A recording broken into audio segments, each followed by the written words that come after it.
आरक्षण खत्म करने के इसको अधिकार नहीं है। ये सबका संवैधानिक अधिकार है और इसकी मांग करने वाले लोग राष्ट्रद्रोही लोग हैं। इसके ऊपर इनके लोगों पर एक्शन होनी चाहिए।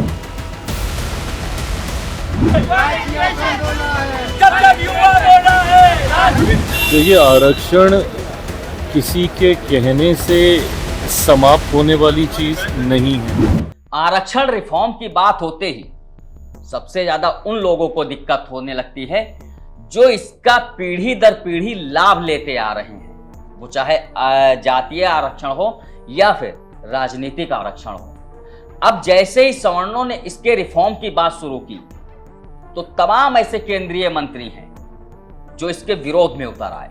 उनको जैसे मिर्ची लग गई हो कि आरक्षण पे बात कैसे हो सकती है, कैसे उसकी समीक्षा हो सकती है, उस पर बहस क्यों हो सकती है, क्योंकि ये तो हमारा संवैधानिक अधिकार है।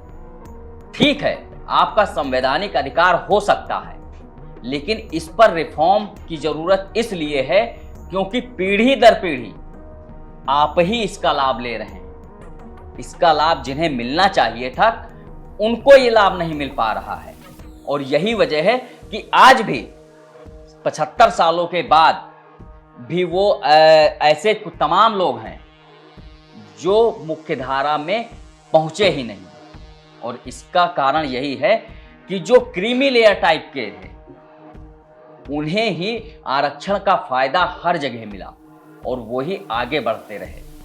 अब जैसे ही आरक्षण के रिफॉर्म की बात शुरू हुई, आरक्षण पर समीक्षा की बात शुरू हुई, आरक्षण पर बहस की बात शुरू हुई, तो मोदी सरकार में केंद्रीय मंत्री रामदास अठावले सबसे पहले भड़क गए और उन्होंने सवर्णों को देशद्रोही साबित कर दिया। आरक्षण पर बात करने वाला क्या हर सवर्ण देशद्रोही है? और अब सवर्ण को छोड़िए, इसके समर्थन में तो ओबीसी और एससी एसटी के लोग भी आ गए हैं।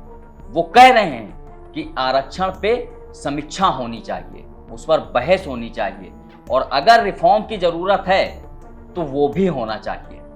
तो क्या ये सारे लोग देशद्रोही हैं? ये बात रामदास अठावले को समझ में क्यों नहीं आ रही है? नमस्कार, मेरा नाम है शैलेंद्र और आप देख रहे हैं बतकही चौक। जंतर मंतर पर बीते 21 अगस्त से सवर्ण समाज के तमाम संगठन और नेता आरक्षण में सुधार को लेकर आंदोलन कर रहे हैं, प्रदर्शन कर रहे हैं। देश के कोने कोने से सवर्णों का जत्था दिल्ली पहुंच रहा है। पुलिस की तमाम घेराबंदी के बावजूद, रोक के बावजूद लगातार सवर्णों का जो समूह है, जनसैलाब है, वो दिल्ली पहुंच रहा है और वो अपनी मांगों को लेकर सरकार के सामने एकदम डटे हुए हैं। वो कह रहे हैं कि जब तक रिजर्वेशन रिफॉर्म की बात नहीं होगी, जब तक इसमें सुधार नहीं होगा, जब तक इस पर बहस की नहीं होगी, जब तक समीक्षा नहीं होगी, तब तक अब वो वापस लौटकर अपने घरों को नहीं जाएंगे। दिल्ली पुलिस उन पर लाठियां बरसा रही है, लेकिन उसके बाद भी वो दिल्ली में ही डटे हुए हैं जंतर मंतर पर। अब जब सवर्ण रिफॉर्म की बात कर रहे हैं, रिजर्वेशन की, तो उस पर केंद्रीय मंत्री रामदास अठावले भड़क गए हैं। वो कह रहे हैं ये जो लोग बहस करना चाहते हैं, इस रिफॉर्म की बात कर रहे हैं, दरअसल वो राष्ट्रद्रोही हैं। वो राष्ट्रद्रोही इसलिए हैं क्योंकि वो आरक्षण के खिलाफ जा रहे हैं। सुनिए उन्होंने क्या कुछ कहा।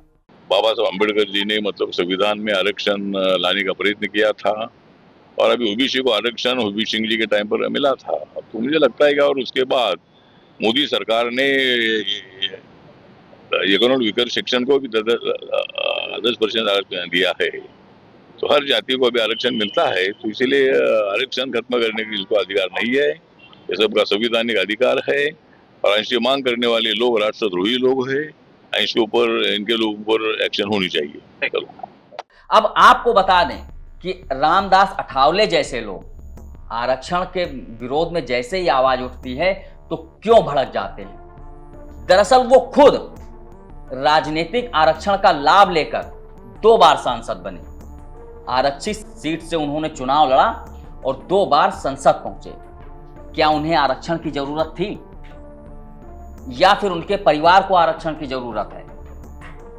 अभी भी उनको लगता है कि वो मुख्य धारा में नहीं पहुंचे हैं, इसलिए वो आरक्षण का लाभ ले रहे हैं। इस पर भी बात होनी चाहिए और यही सब है, यही वजह है कि इस पर अब लोग रिफॉर्म की बात कर रहे हैं, समीक्षा की बात कर रहे हैं और बहस की मांग कर रहे हैं। क्योंकि जब रामदास अठावले जैसे लोग, जो राजनेता हैं, 6 बार के सांसद हैं, 3 बार राज्यसभा से और 3 बार लोकसभा में जीत कर पहुंचे हैं, इन लोगों को राजनीतिक आरक्षण क्यों मिलना चाहिए? क्या इन्हें वाकई में आरक्षण की जरूरत है? क्या इनके बच्चों को आरक्षण की जरूरत है? तो सिर्फ ये मामला जो है वो रामदास अठावले का ही नहीं है। ऐसे तमाम केंद्रीय मंत्री, राज्य मंत्री, विधायक, सांसद हैं जो पीढ़ी दर पीढ़ी आरक्षण का लाभ ले रहे हैं और वो इसी आरक्षण के लाभ के दम पर लोकसभा पहुंचते हैं, विधानसभाओं में पहुंचते हैं, मंत्री बनते हैं, सांसद बनते हैं। लेकिन वाकई में जिसे आरक्षण की जरूरत है वो आज भी मुख्य धारा से कटे हुए हैं। वो चाहे आदिवासी हों, चाहे दलित समाज से आने वाले वो आखिरी छोर पर खड़े लोग हों, जिन्हें वाकई में आरक्षण की जरूरत है, उनके बच्चों को आरक्षण की जरूरत है, उन्हें मुख्य धारा में लाने के लिए आरक्षण जरूरी है। लेकिन रामदास अठावले जैसे लोग या चिराग पासवान जैसे लोग, इन्हें आरक्षण की जरूरत बिल्कुल भी नहीं है। और शायद यही वजह है कि अब इस पे फॉर्म्स की बात हो रही है, सुधार की बात हो रही है और इस पर बहस की मांग की जा रही है। रामदास अठावले ने तुरंत कह दिया, जो सवर्ण हैं, जो लोग भी आरक्षण के विरोध में बोल रहे हैं, वो देशद्रोही हैं। कैसे देशद्रोही हो सकते हैं लोग? क्या अपने हक के लिए, अपने अधिकार के लिए और सही गलत की बात उठाने वाले देशद्रोही हो सकते हैं? ये बात रामदास अठावले और चिराग पासवान जैसे लोगों को समझने की जरूरत है। चिराग पासवान ने कहा कि आरक्षण कोई खैरात की चीज नहीं है कि इसे जब चाहा दे दिया, जब चाहा ले लिया। आरक्षण तब तक खत्म नहीं होगा जब तक मोदी सरकार है, प्रधानमंत्री नरेंद्र मोदी है, और जब तक खुद चिराग पासवान है तब तक आरक्षण को कोई छू नहीं सकता। ये बात चिराग पासवान बोल रहे हैं, आप खुद सुनिए। आरक्षण किसी को मिल रही खैरात भी नहीं है।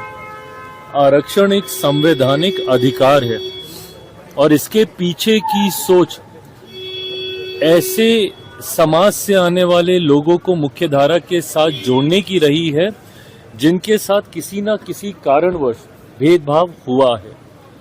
अनुसूचित जाति के लोग हों, अनुसूचित जनजाति के लोग हों, शेड्यूल कास्ट कौन सी कास्ट है? ये वो कास्ट हैं जो संविधान में शेड्यूल की गई हैं, जिनका आधार छुआछूत था। उनको आधार बनाया, उनको शेड्यूल किया गया और उन कास्ट को आपने आरक्षण देने का काम किया। इसी तरीके से शेड्यूल ट्राइब्स है, ये वो कास्ट हैं, ये वो ट्राइब्स हैं जिनको शेड्यूल किया गया है, जिनका रहन सहन, बोलचाल, वेशभूषा सब अलग है, अपने तरीके से है। तो ऐसे में चिन्हित करके ऐसे वर्गों को मुख्यधारा के साथ जोड़ने की सोच के साथ बाबा साहेब के द्वारा रचित भारत के संविधान में आरक्षण के प्राविधान किए गए, जिसको आने वाले दिनों में समय समय पर और ज्यादा सशक्त करने का काम किया गया। और आज की तारीख में इवन ऊंची जाति से आने वाले गरीब वर्ग के जो लोग हैं, उन तक को आरक्षण का लाभ मिलता है। तो ऐसे में इतना विस्तृत दायरा कोई सोचे चाहे कि उसको आप यूं ही समाप्त कर सकते हैं। तो कहने का मतलब यह है कि आरक्षण में जिस तरीके से रिफॉर्म की बात सामने आ रही है, मांग की जा रही है, वो होना चाहिए। समय समय पर इस पर बहस होनी चाहिए, इसकी समीक्षा होनी चाहिए और ये देखा जाना चाहिए कि इस आरक्षण से, जातिगत आरक्षण से और राजनीतिक आरक्षण से उन दबे कुचले लोगों को कितना फायदा मिला। क्या वो लोग वाकई में मुख्य धारा में लाए गए हैं या आ पाए हैं, और अगर नहीं तो कहां कमी रह गई। आरक्षण का लाभ उन्हें मिलना चाहिए और उन्हें मुख्य धारा में लाया जाना चाहिए। लेकिन रामदास अठावले, चिराग पासवान जैसे लोगों को आरक्षण का लाभ क्यों मिलना चाहिए? क्योंकि वो पहले से ही मुख्य धारा में है, समाज की मुख्य धारा में है। राजनीति में पीढ़ी दर पीढ़ी उनके परिवारों का कब्जा है, वो लगातार सांसद मंत्री बन रहे हैं, तो उनको आरक्षण की जरूरत नहीं है। और शायद यही वजह है कि आरक्षण के खिलाफ जैसे ही आवाज उठती है, जैसे ही लोग इस पर बहस की मांग करते हैं, समीक्षा की मांग करते हैं, तो तुरंत ये लोग जो हैं, रामदास अठावले, चिराग पासवान जैसे लोग तिलमिला जाते हैं, दलित विरोधी बताने लगते हैं, पिछड़े विरोधी बताने लगते हैं। लेकिन हकीकत ये है कि वो सिर्फ और सिर्फ अपना फायदा देख रहे हैं। इस वीडियो में इतना ही। बाकी देश दुनिया की तमाम खबरों के लिए देखते रहिए बतकही चौक। नमस्कार।